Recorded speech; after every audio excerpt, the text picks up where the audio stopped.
આજે આપણે પ્રેમ વિશેની કવિતા જોઈશું. પ્રેમ એટલે નથી માત્ર હું અને તુંની વાતો.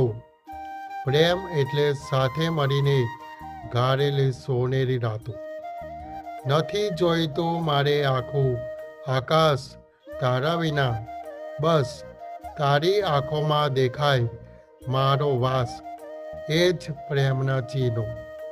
પ્રેમ એટલે તારા સ્મિતમાં મારી ખુશીનું હોવું, ને તારા આંસુમાં મારું પણ હૃદય ખોવું. જેમ ફૂલ અને સુગંધનો હોય અતૂટ સંગાથ, એમ જ ભવ સુધી રહે તારા હાથમાં મારો હાથ. ક્યારેક ઝઘડો, ક્યારેક મનાવાની રીત, બસ આ નાની વાતોમાં જ છુપાયેલી છે જીત. પ્રેમ એટલે તને પામવાની જીદ નહીં, પણ તારી સાથે જીવવાની એક સુંદર ઉમ્મીદ.